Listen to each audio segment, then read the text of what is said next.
우리 다 같이 일어나서서 오늘 읽은 많은 말씀을 하나님 앞에 교독하도록 하겠습니다. 누가복음 18장 35절부터 누가복음 19장 27절까지 18장 35절부터 19장 27절까지 교독하겠습니다. 제가 먼저 읽겠습니다. 신약 127페이지. 여리고에 가까이 오실 때 한 소경이 길가에 앉아 구걸하다가 저희가 나사렛 예수께서 지나신다 하니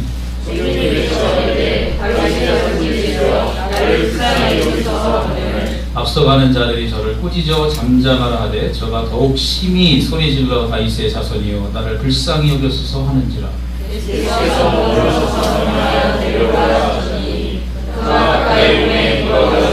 네게 무엇을 하여 주기를 원하느냐? 가로되 주여 보기를 원하나이다.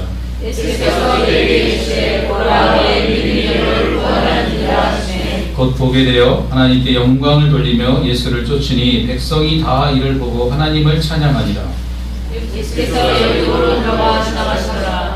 삭개오라 이름하는 자가 있으니 세리장이요 또한 부자라.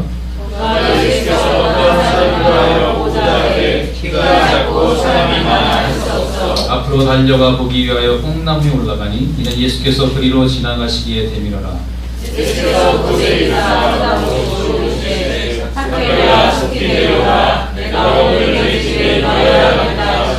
급히 내려와 즐거워하며 영접하거늘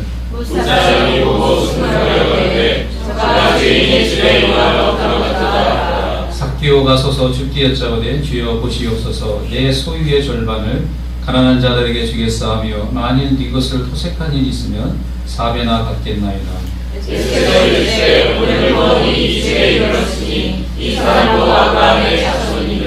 인자의 온 것은 잃어버린 자를 찾아 구원하려 함이니라. 저희가 이 말씀을 듣고 있을 때 유리를 바라보고 있으니 이는 자기가 예루살렘에 가까이 오셨고 저희는 하나님의 나라가 강력하게 나타날 줄로 생각합니다. 가라사대 어떤 귀인이 왕위를 받아가지고 오려고 먼 나라로 갈 때에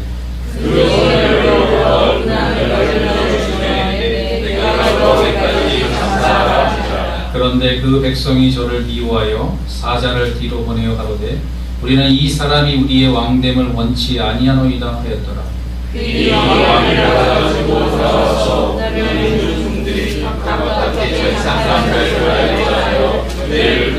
그 첫째가 나와 가로되 주여 주의 한 문화로 10문화를 남겼나이다.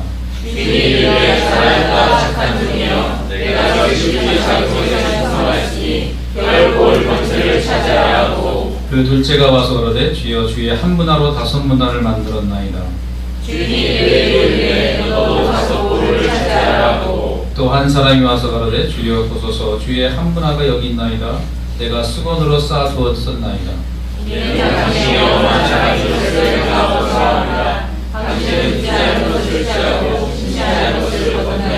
주인이 이르되 악한 종아 내가 네 말로 너를 판단하노니 너는 내가 두지 않은 것을 취하고 심지 않은 것을 거두는 엄한 사람인 줄을 알았느냐?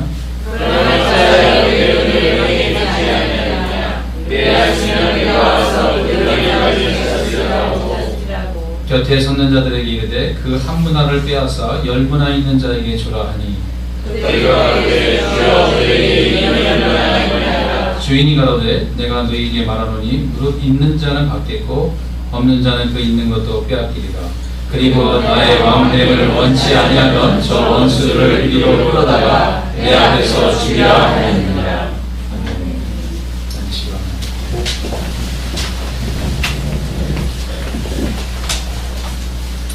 오늘 이 말씀의 배경은 예수님이 이제 갈릴리에서 마지막은 이제 세 번째 여행이죠. 6월절 마지막 6월절을 지키시기 위해서 올라가시는 그런 장면입니다. 그리고 이번 6월절에 예루살렘으로 올라가실 때는 십자가에 달려서 돌아가시게 되어 있습니다. 그래서 성경의 저자인 누가는 35절에 그 배경을 말하고 있습니다. 여리고에 가까이 오실 때에 한 소경이 길가에 앉아 구걸하다가 이렇게 장소를 말하고 있어요. 이 여리고라고 하는 거예요. 여리고가 어디예요? 여러분 예수님이 여행 다니시고 보면은 나사렛 갈릴리 지역에서 요단강을 건너서 쭉 내려오셨 베레아 지역으로 내려오셨다가 다시 강을 건너서 예루살렘으로 올라가는 길목이 반드시 거쳐가는 도시가 여리고입니다. 여리고에서 예루살렘 안 가봤지만 언덕으로 돼 있어요. 한 40분 정도 언덕으로 올라가야 되는 굉장히 좁은 길로 돼 있습니다. 그래서 예수님 누가복음에 여리고에서 강로 만난 선한 사마리아인의 비유를 할 때도 그 동네가 실제로 도적들이 많이 출몰했다고 그래요. 그렇게 이제 여리고에 왔다는 건 뭐냐면 예루살렘이 굉장히 가까웠다는 거예요. 예루살렘이 굉장히 가까웠기 때문에 이제 주님이 돌아가실 날이 며칠 안 남은 거예요. 2주간에 주님이 돌아가신 겁니다. 그래서 이 주간에 주님이 돌아가시는 주간에 이 말씀을 하신 거기 때문에 이 말씀은 굉장히 비장한 말씀이 담겨 있고, 특히 열문화의 비유는 비장한 내용이 담겨 있고, 그 다음에 주님이 이제 올라가시면서 여리고에서 행하신 두 가지 기적을 누가가 기록하고 있습니다. 그 사람이 누구냐면 한 사람은 바디메오고 거지라고 나와 있는데 다른 복음서에는 바디메오, 디메오의 아들 바디메오라고 하는 거지의 이름이 나와 있습니다. 또 한 사람은 누구냐면 세리장이요 부자의 삭개오라고 하는 사람이에요. 두 사람을 주님 만나주세요. 네, 그 이야기를 여러분과 좀 잠깐 하려고 하는데요. 이 삭개오와 바디메오와 삭개오를 만난 이야기를 보면 하나님이 어떤 분이신지를 알 수 있어요.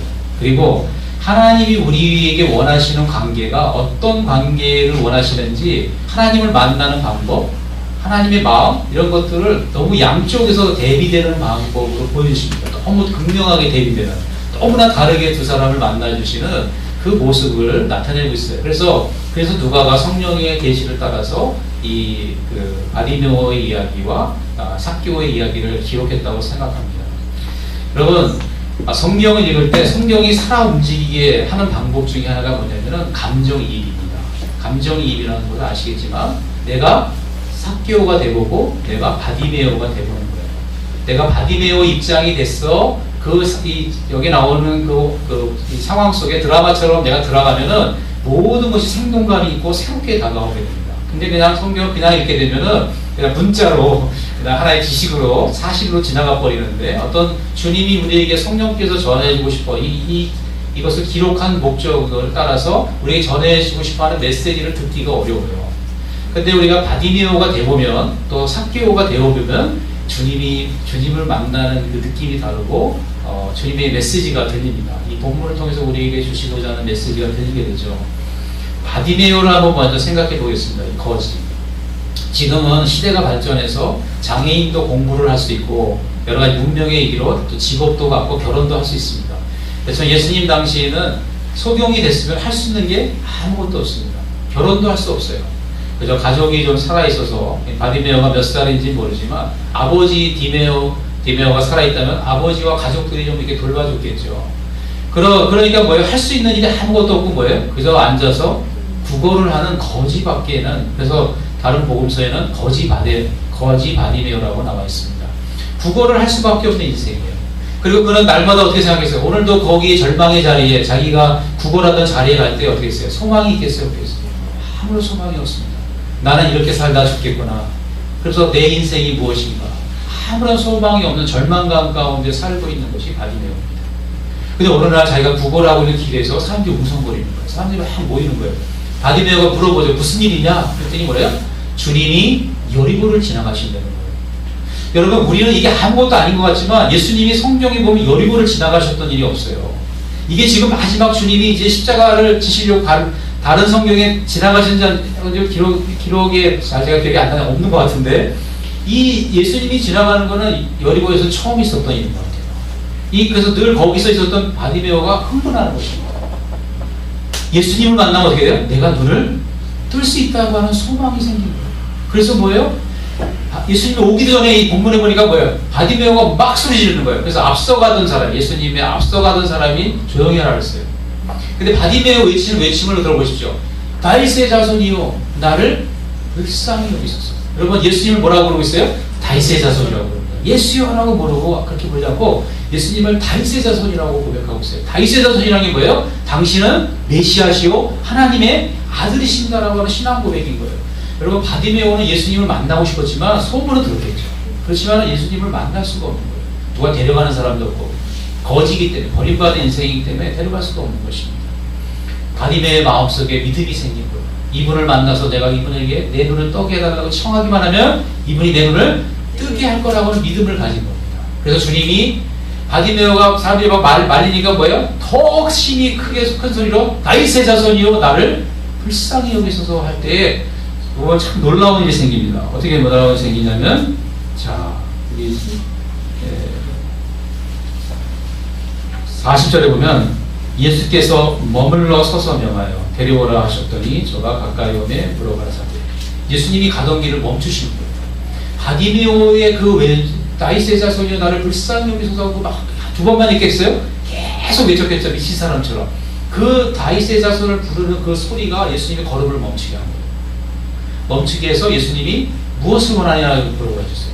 예수님도 너무 참 별걸 다 물어보신다 이런 생각이 들지 모르겠어요, 여러분. 당연히 소경이고 눈을 뜨게 해달라는 거 원하겠지. 정말 그럴까요? 그렇지 않습니다, 여러분. 그래서 예수님 물어보는 거예요. 네가 뭘 하기 원해? 내가 뭘 해주기 원하니? 주여 제가 눈을 뜨기 원하니라 이렇게 말하죠. 제가 여러분 저는 옛날에 암에 걸렸었잖아요. 암에 걸렸을 때 많은 사람들이 저한테 조언을 했어요. 그 중에 몇 사람이 뭐라냐면 칼 대면 수술하면 죽는다는 거예요. 그리고 제 친구 목사님 한 분은 와서 자기 친척이 2명 있었는데 다 수술을 다 죽었대 2명 다. 그 저보고 수술하지 말고 김 목사 수술하면 죽어. 그러니까 뭐야? 기도원에 가서 금식하고 하나님께 치료를 구하라는 거예요. 여러분, 근데 저는요 그게 안 믿어지더라고요. 기도원에 가서 금식하다가 기도한 사람 중에 너무나 많은 사람이 죽은 걸 들었거든요. 제가 소문을. 실제로 그렇고 그 얘기를 했을 때 그 말이 틀리지 않습니다. 여러분. 주님께 가서 구해서 주님은 제 암을 낫게 하고도 남고도 남는 분이라고 저는 알고 있습니다. 근데 실제로 제가 암에 걸렸을 때 저를 주님이 낫게 해줄 거라고 하는, 그래서 기도원에 가라고 하는 친구 목사의 권면이 제가 받아들이지 못했어요. 왜냐하면 기도원에 가다 내가 금식하다 뭐 할 수 있다? 죽을 수 있다라는 의심이 들기 때문에 못 갔습니다. 결국은 의사한테 갔어요. 네. 저의 믿음이에요. 저의 믿음의 수준입니다. 여러분, 바디메오가 암보다도 더 어려운 게 뭐예요? 눈을 뜨는 겁니다. 창세기로 소경이 눈을 떴다는 얘기가 성경에 기록이 없어요. 눈을 뜬다고 하는 거는요, 어마어마한 믿음입니다. 예수님이 그렇게 눈을 뜰 수 있게, 나의 눈을 뜰 수 있게 해주신다고 하는 믿음은 보통 믿음이 아니에요. 그래서 성경이 이걸 기록해 놓은 거예요. 바디메오의 믿음이, 그는 비록 신분은 거지였지만, 별 볼 일 없는 사람이지만, 그의 믿음은 정말 우리 모두가 본받아야 되는 살아있는 믿음인 것이에요. 자기 눈을 뜰 수 있다고 믿은 거예요. 그래서 주님이 뭘 하기 원하는데, 눈을 뜨게 해달라고 요청을 한 거예요. 여러분이 저한테 눈 뜨게 해달라고 하면 제가 얼마나 당황하겠어요. 네? 그 믿음이 얼마나 큰 믿음인지 아시겠죠? 여러분, 주님은 그의 눈을 뜨게 한다면 뭐라 그러세요? 네 믿음이 너를 구원하였다고 말하는 거예요. 여러분, 고쳐진 건 예수님이 고쳤는데 주님은 자기가 고쳤다고 안 그러시고 네 믿음이 너를 구원했다고 말씀해요. 여러분, 주님이 우리에게 도전하시는 건 뭐냐면 너희도 이런 믿음을 갖기 원하는 거예요. 우리가 요즘 큐티하지만 마가복음의 야이로의 믿음도 대단하잖아요. 야이로 두려워하지만 주님이 두려워하지 말고 믿기만 하라 말씀하셨을 때 그 말씀만 믿고 어떻게 해요? 이번엔 죽은 딸을 주님이 살릴 걸 믿고 가서 쫓아가더라고요. 그것도 야이로도 보통 믿음이 아닙니다. 그거는 정말 대단한 믿음입니다. 성경에 기록된 병 고침 받은 모든 사람들의 믿음은 거기서 주님의 병 고치는 능력과 귀신을 쫓아내는 능력과 죽은 자를 다시 살리시는 사망을 제어하시는 주님의 전능하신 하나님이신 걸 증거하기 위해 썼지만, 또 다른 반면에서 그 예수님을 만난 사람들의 마음속에 있었던 그 믿음의 그 크기, 그 정말 하나님을 절대적으로 신뢰하는 그 믿음, 그것을 우리에게 우리가 본받고 그렇게 되도록 도전하기 위해서, 하나님을 격려하기 위해서 성경이 남겨놓은 거예요. 여러분은 정말 하나님이 여러분의 눈을 뜨게 할 수 있다고 믿습니까? 네. 여러분, 그 믿음은요, 놀라운 일이 된다 했습니다. 여러분이 그 믿음을 가지고 있다면, 주님이 나의 병을 고칠 수 있는 믿음을 가지고 있으면요, 그 사람 병이 날 뿐만 아니라, 저는 그런 사람이 다른 사람에게 병을 고칠 수 있는 성령의 은사, 병 고치는 은사도 받을 수 있다고 생각합니다. 저는 제 안에 그런 믿음이 없다는 걸 발견합니다. 주님이 내 죄를 용서하시고 날 구원하신 거 믿어지는데, 주님이 내 암병도 고치시고 내 인생에서 만나는 어떤 어려움도 주님이 다 해결하시겠다고 하는 그 믿음은 머리로는 아는데 이게 안 믿어지는 거예요. 네? 안 믿어지기 때문에 주님한테 그런 것을 요구하기가 어렵고 말로는 요구하지만 될까라고 하는 의심하는 마음이 계속 마음이 있는 것이죠. 정말 바디메오의 믿음을 우리가 본받고 그 믿음으로 우리의 외침, 우리의 그 간절함, 그것이 바로 주님의 걸음을 세우고 주님이 우리에게 원하시는 것을 들어줄 수 있다는 것을 우리가 다시 기억하고 우리가 바디메오 같은 거 주님을 향한 절대적인 신뢰와 믿음을 갖고 주님께 외쳐서 주님의 걸음을 멈춰서 주님이 개입하시는 믿음의 역사, 하나님의 영광을 보는 역사가 저와 여러분에게 있기를 바랍니다. 많은 사람이 눈이 떴으니까 얼마나 놀랬겠어요. 하나님을 찬송하면서 영광을 돌리면서 무리가 난리가 났죠. 그래서 주님은 바디메오가 주님을 따르는 것을 허락하시죠. 군대 계신 자는 어떻게 했어요? 너는 날 따르지 말고 가족에게 돌아가서 하나님이 너에게 베푸신 큰 긍휼을 전하라 그랬어요. 그래서 그가 대가벌리 여러 지역까지 전했던 이야기가 나오는데 주님은 케이스 바이 케이스에 어떤 사람은 따르라고 어떤 사람은 가서 전하라고 바디메오는 따르기를 허락하셨습니다. 그래서 이제 마지막 십자가형에 달리시기까지 아마 바디메오가 보지 않았을까 하는 생각을 합니다. 또 반대로 이 삭개오의 이야기는 완전히 또 반대예요. 삭개오의 이야기는 왜 반대냐면 삭개오는 예수님을 보려고 부른 적이 없어요. 삭개오의 이야기의 특징은 뭐냐면 예수님이 가던 발걸음을 멈췄다는 거예요. 삭개오가 부르지도 않았는데 삭개오는 간절한 마음밖에 없었는데 예수님이 가던 길을 멈춰서 정말 제가 이 삭개오 이야기를 참 저는 성경에서 정말 좋아하는 이야기입니다. 왜 그러냐면 정말 여기서 감동되는 이야기가 뭐냐면은 주님이 삭개오가 어떤 사람이에요? 세리장이고 부자라고 했어요. 19장 2절에 보면 그냥 세리 정도가 아니라 뭐예요? 세리장입니다. 그리고 부자입니다. 여러분 삭개오의 인생을 추측할 건데 삭개오가 세리장이고 부자예요. 세리가 부자인 것은 다 누구의 돈을 뜯어서 다 동족의 피를 뜯어서 로마에게 할당된 세금은 납부하고 나머지 돈은 자기 거로 로마가 갖게 했어요. 그러면 얼마나 많은 여리고 성에 그 많은 동포들의 세금을 더 강탈해서 더 추가로 과부담을 줘서 많은 세금을 빼앗은 거죠. 세금을 통해서 재산을 빼앗은 거죠. 그래서 부자가 됐습니다. 그러니까 그리고 여리고에서 세리장이니까 이 삭개오를 모르는 사람 아무도 없는 거예요. 얼굴 다 팔렸어요. 다 아는 거예요. 웬만한 사람 다 알아요. 그러니까 자타가 공인하는 죄인입니다. 그래서 뭐예요? 나서기도 어려워요. 예수님이 오신다 그러니까 또 거기다 또 핸디캡 키가 작고 보이지도 않아. 그러니까 어떻게 해요? 삭개오가 꾀를 내서 어떻게 해요? 사람들이 가려워서 안 보이니까 미리 멀찌감치 아무도 없는데 예수님이 예루살렘으로 지나가시니까 미리 가서 기다린 거예요. 미리 가서 뭐예요? 뽕나무에 미리 올라간 겁니다. 올라가서 뭐야? 예수님 올 때를 기다린 거예요. 사람들도 창피하고. 그때 정말 감동적인 것은 뭐냐면 예수님이 지나가는데 예수님이 발걸음을 이번에 멈추십니다. 예수님이 걸음을 멈추시고 그 다음에 뭐냐면 우러러보십니다. 우러러보시면서 5절에 보니까 이르되 삭개오야 속히 내려오라. 내가 오늘 너의 집에 유하겠다. 그냥 만나는 정도가 아니라 집에서 주무시고 가겠다는 거예요. 여리고에서. 네? 저는 가장 감동적인 게 삭개오의 이름을 아신 예수님이에요. 이게 얼마나 감동이 되는지 모르겠어요. 예수님이 삭개오에 처음 보는 사람인데 이름을 아시는 거야. 그래서 삭개오야라고 부르시는 거예요. 하나님이 뭐예요? 삭개오를 미리 아신 거죠. 만세 전에 아셨겠죠. 그의 잃어버린 아들을 이제 찾으신 거예요. 그래서 뭐예요? 삭개오야 부르신 거예요. 예수님은 너무나 기쁜 거예요. 자기의 잃어버린 아들을 만나게 됐어요. 삭개오는 뭐예요? 아버지 품에 돌아오게 돼서 너무 기쁜 거예요. 그러니까 삭개오는 설마 자기를 부르려 생각을 못 했겠죠.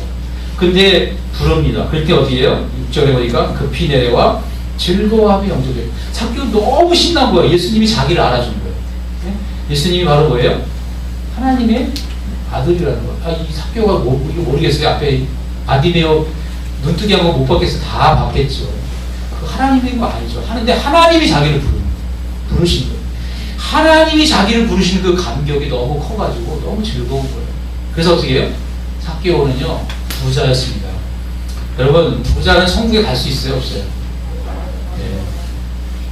지난번 말씀에 약대가 바늘길 들어가는 것보다 부자가 천국에 들어가는 것이 부자가 천국에 들어가는 것보다 더 쉽다 그랬잖아요. 부자는 천국에 못 간다는 얘기거든요. 그때 주님 이런 말씀하셨어요. 사람은 할 수 없을 때 하나님은 하실 수 있느니라. 그래서 부자도 천국에 갈 수 있는 것은 하나님이 하실 수 있는 거예요. 근데 이 세리장이었던 삭개오는 천국에 들어가거든요. 주님이 구원을 인정하세요. 그 부자 청년은 못 들어간다는데 이 삭개오에 대한 천국을 약속하십니다. 왜 그럴까요? 삭개오가 예수님을 만나자마자 자기 집에 오시니까 자기가 먼저 재물을 버리는 고백을 합니다. 뭐라고 그래요? 주여, 8절에 삭개오가 서서 죽게 여짜고 그래요. 주여 보시옵소서 내 소유의 절반을 가난한 자에게 주겠다. 이미 재물을 포기한 거예요. 재물에 관심이 없는 거예요. 누구를 만났기 때문에? 예수님을 만나고 하나님 나라의 천국에 들어갈 것을 자기가 알고 나서 하나님의 사랑을 받는 걸 알고 나서 재물이 아무런 소용이 없어집니다. 이전에 삭개오는 세리장이 된 건 뭐예요? 무엇 때문에 산 거예요? 재물을 얻기 위해서 부자 되기 위해서 사는 거죠. 근데 예수님 만남부터는 그 재물이 아무런 의미가 없는 거예요. 그러니까 예수님 말씀하기 전에 먼저 다 버린 겁니다. 마음이 이미 버린 거예요. 절반. 그 부자 청년에게 다 버리고 오라 그랬지만 그 왜냐면 재물이 무상이니까. 그렇지만 삭개오는 이미 버린 마음이 있어요. 다 버렸기 때문에 주님이 그 고백을 하고 또 토색한 것, 토색이라는 건 돈을 훔친 걸 말합니다. 즉 과징 세금을 거친 건 뭐예요? 4배나 갚겠다는 거예요. 자기의 잘못을 고백하는 거죠. 그러니까 다 돌려주겠다는 거예요. 그때 예수님 뭐라고 선언하십니까? 9절에 다 같이 읽겠습니다. 시작. 예수께서 이르시되 오늘 구원이 네 집에 이르렀으니 이 사람도 아브라함의 자손이니라. 10절에 인자에 온 것은 잃어버린 자를 찾아 구원하려 하니라. 주님이 잃어버린 자를 찾아와서 오신 겁니다. 여러분 삭개오야 내 속히 내려오라. 거기에다 여러분의 이름을 한번 넣어보세요. 여러분의 이름 광서가 속히 내려오라. 내가 오늘 네 집에 유하겠다. 여러분의 이름을 한번 넣어보세요. 그런데 여러분의 마음이 즐겁습니까? 네, 즐거워야 정상이에요. 즐거워야 여러분 예수님을 만난 사람은 첫 번째 특징이 마음이 즐겁습니다. 두 번째는 뭐예요? 즐거우니까 천국을 얻게 되니까 내가 가지고 있는 재산이 하찮게 보이는 것입니다. 그때 내가 너무 내 재물보다 더 귀한 예수님을 만났고 하나님 나라를 얻었기 때문에 재물을 쉽게 나눌 수 있는 것이죠. 내가 하나님 나라 예수님 만난 게 즐겁지 않으면 어떻게 돼요? 재물도 나누기가 어려운 것입니다. 아멘, 아멘. 예, 그래서 여러분 한쪽은 바디메오는 우리가 찾아가는 예수님, 우리가 절규하며 하나님을 만나고 간절히 주님을 외칠 때 우리를 만나주는 예수님, 그걸 우리에게 그 믿음. 또 반대편은 뭐예요? 우리를 찾아오시는 예수님. 우리가 잘 모르고 우리가 참 죄인이고 우리의 상황이 열악하더라도 우리의 이름을 아시고 우리를 찾아오시는 예수님의 모습을 보여주는 것입니다. 이 둘이 다 있어야 되죠. 우리가 주님을 그렇게 믿고 신뢰하고 따라야 되고 주님은 또 우리 그렇게 우리를 도와주시는 택하시고 사랑하시는 분이라는 것을 여러분 기억하시면 좋겠습니다. 아멘, 아멘. 네. 여러분은 다 부름을 받았죠. 삭개오처럼 부름 받은. 여기 제가 알기로는 우리 여기 앉아 있는 사람 중에 삭개오처럼 부름을 받지 못한 사람은 저는 없다고 믿습니다. 다 구원을 받았어요. 다 그래서 우리가 예수님을 구주로 영접하고 다 예수님 믿는다고 침례도 받고 하나님을 믿는 사람들이에요. 이 중에 우리가 삭개오가 아닌 사람은 하나도 없습니다. 근데 문제는 그 다음입니다. 그 다음에 11절부터 오늘 읽은 27절의 말씀에 주님이 비유를 들어서 말씀하십니다. 열 문화의 비유인데 마태복음 25장에는 달란트의 비유로 나와 있어요. 5달란트를 주고 2달란트, 1달란트로 나와 있는데 누가복음에는 내용은 비슷한데 달란트로 안 나오고 열 문화의 비유를 하십니다. 그리고 주님은 이 열 문화의 비유를 하시는 이유를 누가가 11절에 설명하고 있어요. 이 비유는 11절이 해석의 키입니다. 11절이 없으면 이 열 문화의 비유는 해석되지 않습니다. 11절 한번 다 같이 읽어보겠습니다. 시작. 저희가 이 말씀을 듣고 있을 때에 비유를 더하여 말씀하시니 이는 자기가 예루살렘에 가까이 오셨고 저희는 하나님의 나라가 당장에 나타날 줄로 생각합니다. 여러분 예수님이 이 비유를 말씀하시는 이유가 뭐예요? 이제 곧 여리고에 있으니까 예루살렘에 오늘 내일이면 올라가시는 거예요. 금방 올라가십니다. 올라가셔서 그 주간에 이제 금요일날 돌아가시게 돼 있죠. 6월절날. 그러면 예수님이 그 사람들이 막 예수님하고 6월절 지키러 가는 거예요. 근데 예수님과 다르게 사람들의 기대감은 뭐예요? 하면은 성전에 들어가시면 어떻게 되는 거예요? 하나님의 나라가 임할 걸 기대한 거예요. 그것이 그 당시에 랍비들의 가르침이었고 전통적인 신학이었습니다. 메시아가 오면은 이스라엘이 모든 나라를 지배하고 통치하는 하나님의 나라가 임한다고 생각한 거예요. 근데 주님이 그것을 오해잖아요. 그게 잘못됐다는 것을 가르쳐주기 위해서 열 문화의 비유를 두는 겁니다. 그래서 열 문화의 비유는 예수님의 초림과 재림과 관련이 있는 비유예요. 그 맥락에서 이 열 문화를 해석해야 그 문화에 나오는 등장인물과 문화를 주시는, 한 문화를, 한 문화를 주시는 이유가 해석이 되는 것입니다. 다르게 해석하면 안 되는 거예요. 자, 그러면 이 비유에서 뭐예요? 은 열 문화를 열 종에게 나눠줘요. 달란트에 비해서는 3명에게 5달란트, 2달란트, 1달란트, 재능에 따라, 재능대로 나눠줬다고 나와 있어요. 근데 거기는 다릅니다. 그래서 많이 맡긴 자에게 많이 요구하신다는 건데, 여기서는 뭐냐면은, 열 문화 중에 한 문화씩 똑같이 주는 거예요, 열 종에게. 누구든지 다 뭐예요? 똑같이 받았다는 걸 강조하시는 거예요. 그래서 그 문화라고 뭐냐면, 문화는 석 달치의 일꾼의 품삯입니다. 상당히 큰 돈이에요. 작은 돈이 아닙니다. 자본금이 충분히 되는 돈이에요. 오늘날 따라면은 뭐 월급이 300만 원인 사람이면 석 달치면 1000만 원 정도 되는 돈의 자본금이에요. 그 자본금을 가지고 이분이 뭐라냐면 왕이 아닙니다. 12절 보세요. 가라사대 어떤 귀인이 왕위를 받아가지고 오려고 먼 나라로 간다 했어요. 이 귀인은 누구겠어요? 예수님을 말하는 거죠. 예수님이 뭐예요? 왕위를 받으러 먼 나라로 간다는 거예요. 먼 나라가 어디겠어요? 하나님의 나라죠. 죽으시고 부활하셔서 뭐예요? 하나님의 나라 가서 왕위를 받고 다시 재림하신다는 거예요. 왕권을 가지시고. 그럴 때 그 왕권을 할 때 종 열을 불러서 열 문화를 놔주면서 말씀하신 거예요. 13절 다 같이 읽어보겠습니다. 13절의 핵심 구절인데요. 다 같이 읽겠습니다. 시작. 그 종 열을 불러 은 열무를 주며 이르되 내가 돌아올 때까지 장사하라 하시며. 여러분, 주님이 돌아올 때 뭐예요? 금방 돌아오면 장사할 시간이 없잖아요. 내가 돌아올 때 먼 나라로 가니까 뭐예요? 갔다 오려면 그때 교통수단도 없고, 사람들이 먼 나라를 들으면 어떻게 해요? 아, 몇 년 이상 걸리겠구나라고 생각하지 않겠어요? 굉장히 오래 걸리겠구나, 이 생각을 하는 거예요. 그러면서 주님이 명령하신 게 뭐예요? 종들에게 너희가 뭐 하라고요? 장사하라. 이게 핵심 메시지입니다. 내가 금방 안 오니까 너희가 어떻게 된다? 장사를 해야 된다는 거예요. 그러면 주님이 문화를 주신 건 그것은 누구의 것이에요? 그 종들의 것이 아니라 주님의 것이잖아요. 그러니까 뭐야? 주님의 것을 가지고 장사해서 뭘 남기라는 거예요? 주님의 이윤을 남기라는 거예요. 너희의 이윤이 아니라 누구의 이윤?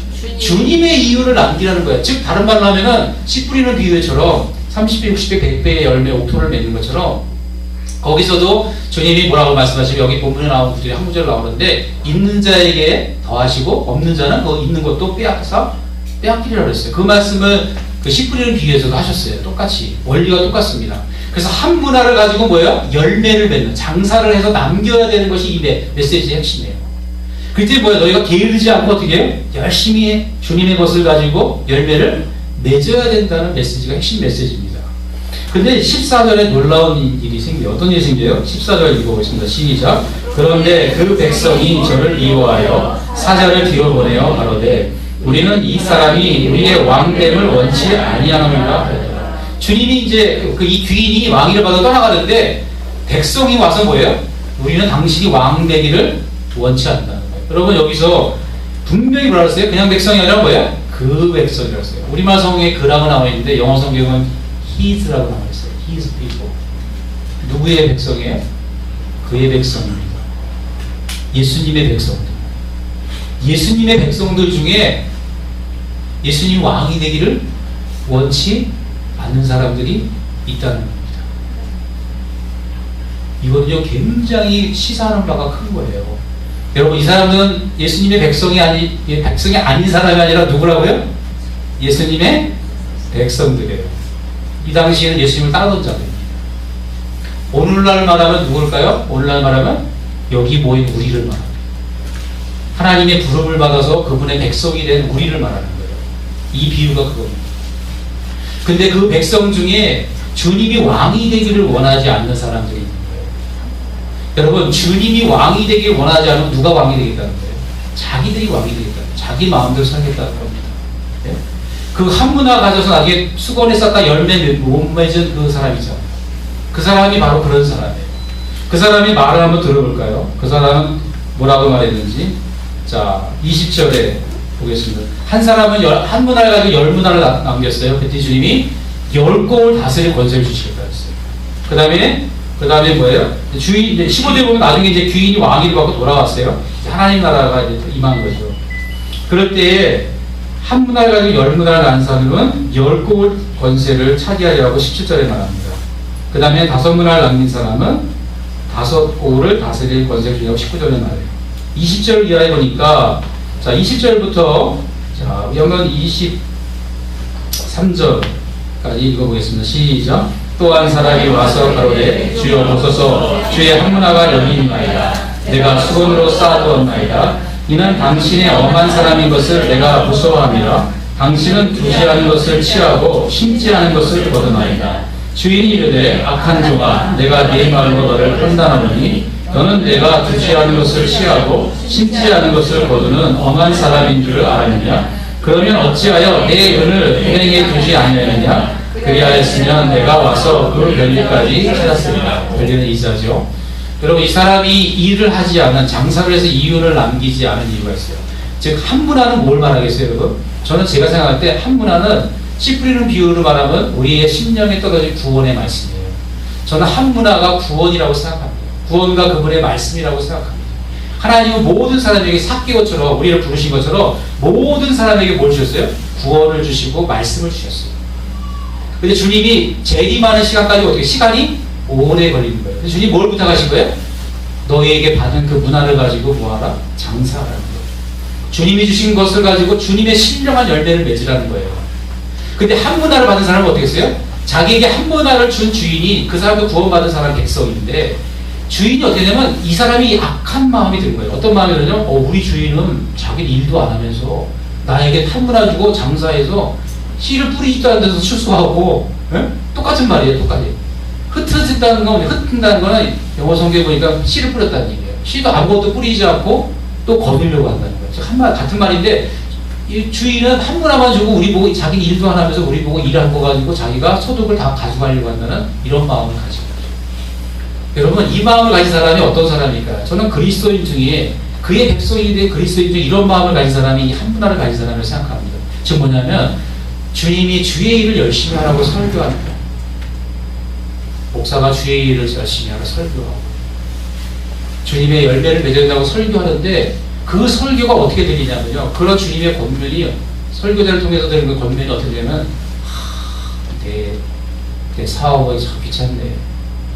내가 하는 사업이 중요한데 나는 할 일이 많은데 난 돈을 벌어야 되는데 교회는 맨날 나오래. 맨날 전도하네. 맨날 기도해야 되는데 신앙생활을 그렇게 해야 되나? 내가 예수 믿고 구원받았으면 됐지. 구원받았으면 됐지. 내가 그렇게 열심히 뭘 해야 될 필요가 있나? 이렇게 생각하는 사람이 이 한 문화를 가진 사람이 아닌가. 왜냐면 주인이 뭐예요? 자기의 삶을 방해한다고 생각하거든요. 그래서 혹시나 자기가 장사를 잘못해서 손해를 보게 되면 그나마 한 문화가 없어지면 어떻게 해요? 주인이 자기를 책망할까봐 두려워서 안 잊어버리고 그대로 드리려고 그런 마음을 가졌어요. 주인에 대한 오해가 있는 거죠. 그럴 때 주님이 이 종을 보고 뭐라고요? 악하다고 했어요. 게으르다고. 마태복음에는 이 악하고 게으른 종이라고 했어요. 달란트를 남기고 문화를 남긴 사람은 뭐라고 했어요? 착한 종이라고 했습니다. 착한 종이라고 했습니다. 마태복음에는 착하고 충성된 종이라고 했습니다. 착하고 충성된 종. 착하고 충성된 종, 악하고 게으른 종. 여러분 누가복음에는요 그냥 빼앗아서 주는 거로 끝납니다. 근데 마태복음에는요 무서운 말씀이 있어요. 마태복음 25장 30절에는 그 무익한 종을 데려다가 바깥 어두운 곳에 내쫓으라고 했어요. 그러면서 뭐라 해서 주님이 거기서 그가 슬피 울며 이를 갈미 있으리라 했습니다. 똑같은 내용입니다. 저는 그 바깥 어두운 곳이 어딘지 제가 해석하기 어려워요. 그렇지만은요, 여러분 저는 어떤 분은 그게 천국의 변두리다 이렇게 해석하는 분도 있어요. 그래서 우리가 악한 이게 열매를 못 맺어도 우리가 구원받고 천국의 변두리에 있게 된다 이렇게 말씀하는 분도 제가 들었어요. 근데 저는요, 천국이 어두운 곳일까? 여러분 천국에 가서 슬피 울며 이를 가는 곳이 천국입니까? 아니고 천국에 갔는데 평생 거기서 내가 정말 그때 내가 장사할 거 주님 말씀 따라서 일을 가면서 할 걸 이게 천국입니까? 저는 좀 상식적으로 생각할 때 저는 그것이 너무 성도들을 너무 위로한 것이 아닌가. 네? 저는 그렇게 안 들려. 그랬으면 참 좋겠어요. 근데 제가 알고 있는 천국은 또 주님의 흐름에 볼 때 그것은 아니지 않는가라는 생각이 듭니다. 주님은 그러면서 이런 말씀을 하세요. 마지막 절에 참 두려운 말씀을 합니다. 27절 다 같이 읽겠습니다. 시작. 그리고 나의 왕됨을 원치 아니하던 저 원수들을 이리로 끌어다가 내 앞에서 죽이라. 여러분, 이 원수가 누구예요? 예수님의 백성입니다. 그의 백성. 그의 백성이 원수가 된 거예요. 뭐를 거부했기 때문에? 예수님이 왕 되는 걸 거부했기 때문에. 저는 참 신기한 게 오늘 찬양을 부를 때 내 메시지 저건데 내가 전하려고 하는 메시지가 저건데 왕관을 내려놓고 주님이 왕이 되는, 굉장히 저도 감동이 되더라고요. 마음에 회개가 되고. 여러분, 우리는 주님이 왕인 걸 다 알잖아요. 주님이 주인인 걸 다 알죠. 우리 중에 모르는 사람 하나도 없습니다. 근데 우리 중에 참 제가 두려운 것은 악하고 게으른 종처럼 주님을 왕으로 모시기를 싫어하고 내가 왕이 돼서 내가 살고 싶은 대로 살고자 하는 사람, 구원은 받았지만 구원받은 사람이 그의 백성 아닌가요? 저는 그렇게 해석이 됩니다. 주님의 백성. 주님이 분명히 그의 백성이라고 했어요. 근데 그의 백성 중에 주님이 왕이 되기를 원치 않은 사람들이 많이 있는 것 같아요. 저의 부족한 간증을 하나 하겠습니다. 제가 목회를 하고 그렇지만 옛날에, 요즘 말고 옛날에 아프기 전에 저는요, 주님이 제 세대에 오지 않기를 상당히 바랬어요. 주님의 재림이 다음 세대에 오기를 바랬습니다. 마음 내심.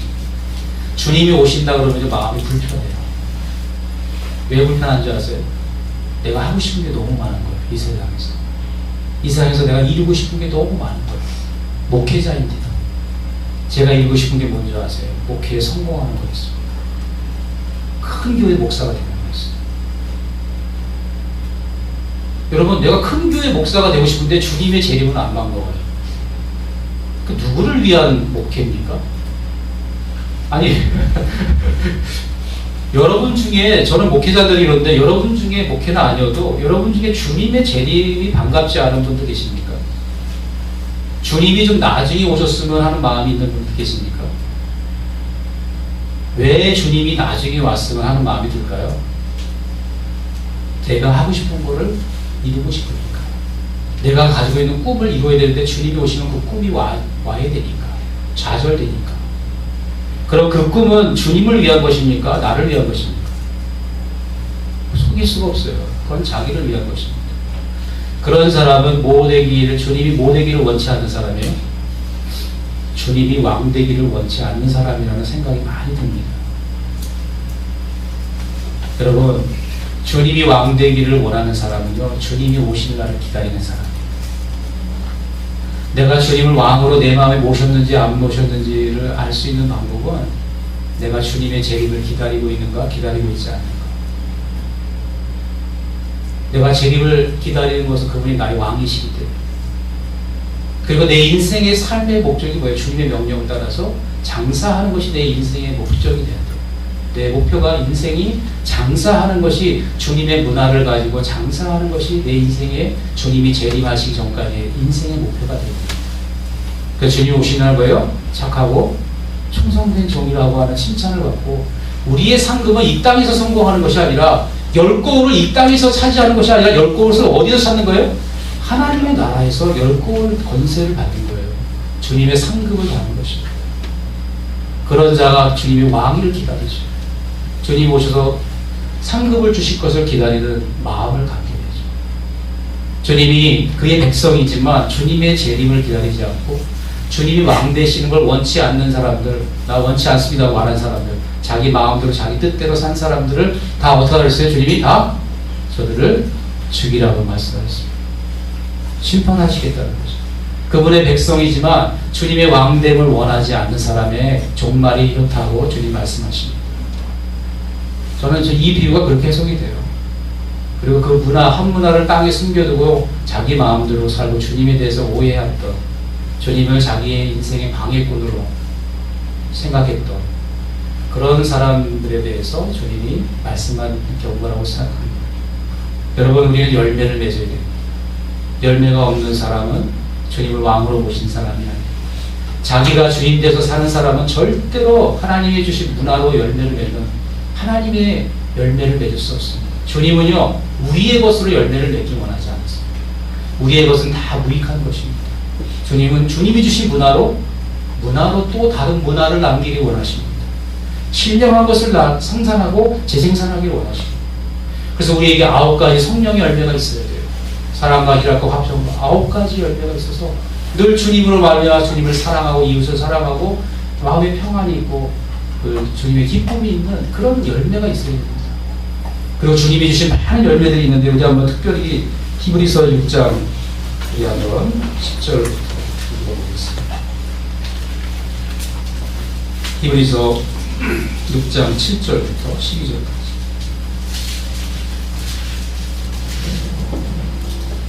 히브리서 6장 7절부터 12절.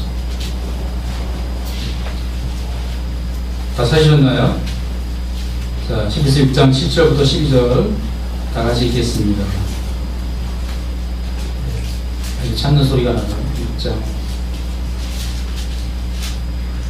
7절 다 찾으셔서 12절까지 읽겠습니다. 시작. 땅이 그 위에 자주 내리는 비를 흡수하여 깎아는 자들의 쓰기에 합당한 채소를 내면 하나님께 복을 받고, 만일 가시와 엉겅퀴를 내면 버림을 당하고 저주함에 가까워 그 마지막은 불사름이 되리라. 사랑하는 자들아, 우리가 이같이 말하나 너희에게는 이보다 나은 것과 구원에 가까운 것을 확신하노라. 하나님이 불의치 아니하사 너희 행위와 그의 이름을 위하여 나타낸 사람으로 이미 성도를 섬긴 것과 이제도 섬기는 것을 잃어버리지 아니하시느냐. 우리가 간절히 원하는 것은 너희 각 사람이 동일한 부지런을 나타내어 끝까지 소망의 풍성함에 이르러 게으르지 아니하고 믿음과 오래 참음으로 말미암아 약속들을 기록으로 받는 자들을 본받는 자 되게 하려는 것이니라. 여기 히브리서 기자도 2가지를 말하고 있습니다. 열매를 맺지 못하면 저주에 가까워 불사람을 당한다. 그렇지만 우리에게는 뭐예요? 더 좋은 소망이 있다는 거죠. 내가 이렇게 말하지만 사랑하는 자들아, 너희에게는 이보다 나은 것과 구원에 가까운 것을 확신한다 그랬어요. 여러분, 제가 여러분 지옥 간다는 얘기가 아니라 이 히브리서 기자의 권면이 저의 권면입니다. 사랑하는 여러분, 우리가 이미 하나님의 백성이 됐어요. 우리는 그분의 백성입니다. 그분의 백성이 되어서 여기 나온 히브리서 기자가 말한 것처럼 가시와 엉겅퀴를 내면 안 돼요. 열매를 맺어야 됩니다. 문화로 또 다른 하나님의 거룩한 열매를 맺어야 돼요. 그 열매가 정말 성도를 섬긴 것과 정말 이제도 섬기는 것, 성도를 섬기는 게 열매예요. 그 다음에 뭐예요? 그 다음에 간절히 바라는 것은 각 사람이 동일한 부지런을 나타내며 소망의 풍성함이 이르는 거예요. 그 소망의 풍성함이 뭡니까? 내가 하나님 나라에 가는 소망이 있습니다. 그리고 어떻게 합니까? 게으르지 아니하고 믿음과 오래 참음으로 말미암아 약속, 그 유업을 받으려고 정말 열심히 장사하여 이익을 남기려고 하는 그런 마음, 또 그리고 실제로 문화를 남기는, 장사에서 이익을 남기는 충성된 종이 되어야 되겠다는 것을 권면하고 있지 않습니까? 이럴 때 하나님 나라에 넉넉히 들어가는 거예요. 베드로서도 보면요, 너희의 지식의 덕을, 지식의 믿음을, 믿음의 덕에 연달에 쭉 가면서 형제 우애의 사랑을 더하라. 그리하면 뭐예요? 너희가 하나님 나라에 넉넉히 들어간다 그랬어요. 여러분, 우리가 그냥 단지 믿음 하나만 가지고 하나님 나라 들어가는 게 아닙니다. 믿음으로 우리가 구원받고 하지만 베드로도 넉넉히 들어간다는 표현을 썼어요. 우리가 구원을 완성하고 주님의 나라에 들어가기를 정말 힘써야 돼요. 이 열문화의 비유처럼 우리가 이 문화를 남기고 열매를 맺어야 바깥 어두운 곳에 쫓겨나지 않습니다. 근데 많은 성도들이 잘못된 가르침과 잘못된 신학에 의해서 한 문화만 가지고 있으면 구원받는다고 생각해요. 주님은 한 문화만 가지고 있는 사람은 게으르고 악한 종이라고 합니다.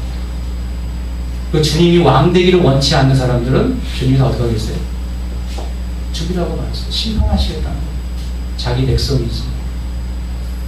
그렇기 때문에 저는 주님의 주되심과 왕되심을 인정하는 삶이 그리스도인에게 반드시 있어야 된다는 거죠. 우리는 그래서 주님은 세이비어, 우리의 구세주가 되십니다. 그렇지만 구세주이시면서 예수님은 또 뭐예요? 우리의 왕이 되시고 우리의 주가 되십니다. 주님의 왕되심과 주되심을 인정하지 않는 사람은 이 문화의 비유처럼 주님의 심판을 피할 수가 없어요. 이렇게 주님이 여러 번 말씀하셨는데도 한 문화만 있으면 천국 간다고 가르치는 나는 복음은 무슨 복음인지 잘 이해를 못하겠어요.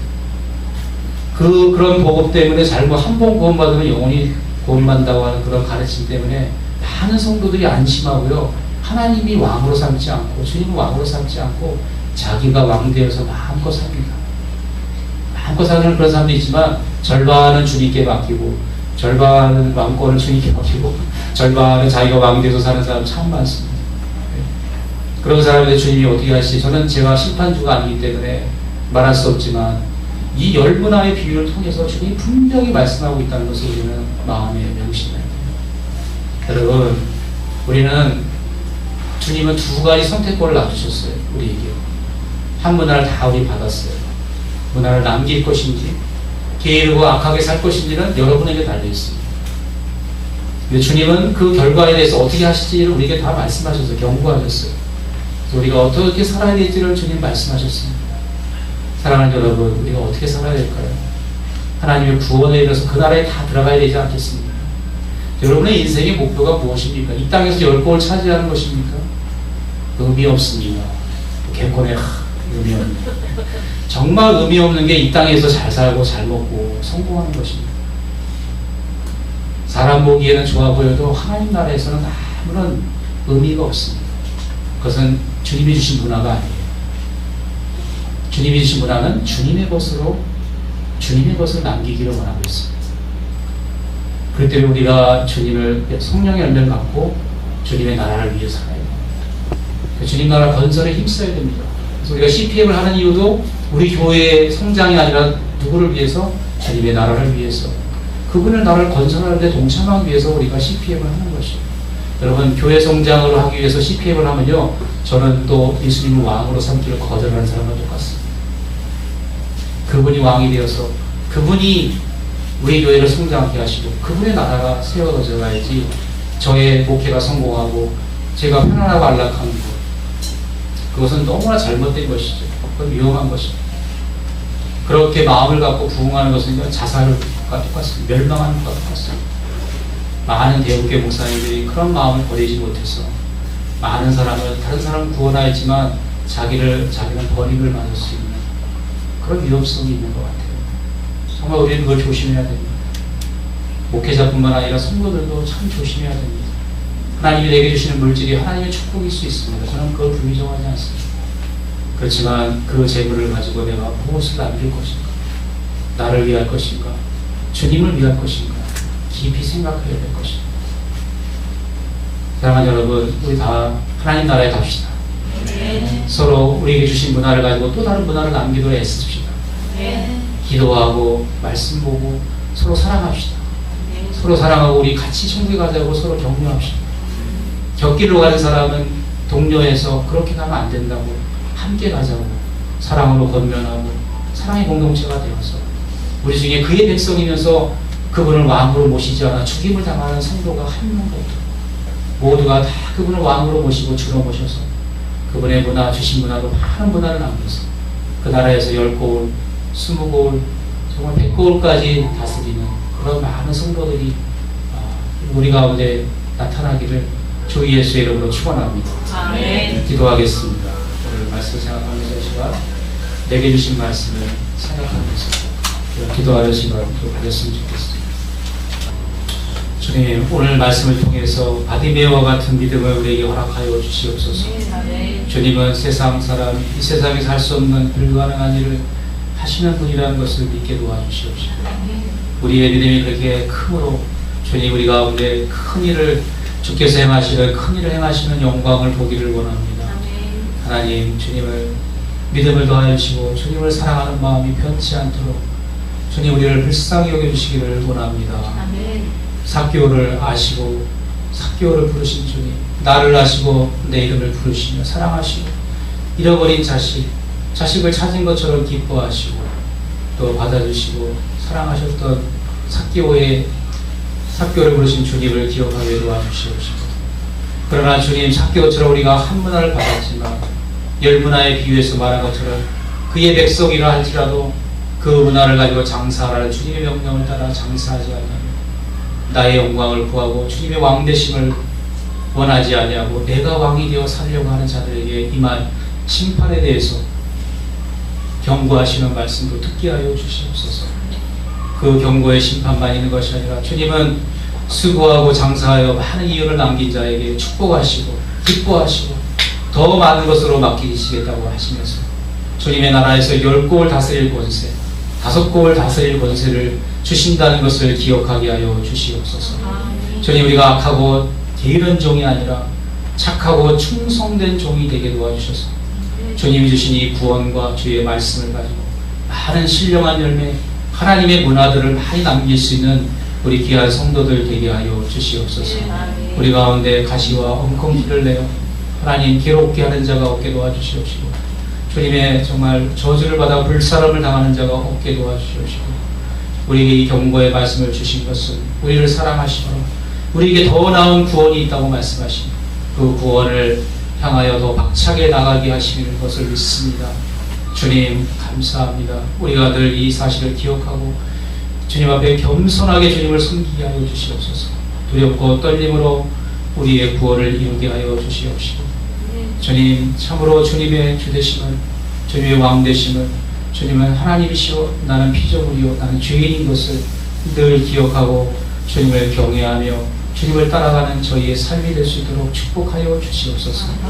우리 가운데 높은 마음을 품은 자가 한 사람도 없게 하시고, 서로 자기보다 나음을 낮게 여기고 종의 마음을 품어 그리스도 예수의 마음을 품어 서로 섬기며 살아가는 아름다운 공동체가 되게 하여 주시옵소서. 이제는 우리 주 예수 그리스도의 은혜와 하나님 아버지의 사랑과 성령의 교통하심이 오늘 주 예수 그리스도가 왕이 되기를 원하며 그분의 발 앞에 겸손히 엎드려 경배하고 그분의 명령에 따라 이 땅에 사는 동안 주님이 오시는 전까지 주님이 주신 문화로 장사하여 많은 이유를 열매를 맺기를 원하는 사랑하는 자녀들 머리 위에 지금부터 영원까지 함께 하옵시길 간절히 축원하옵나이다. 아멘.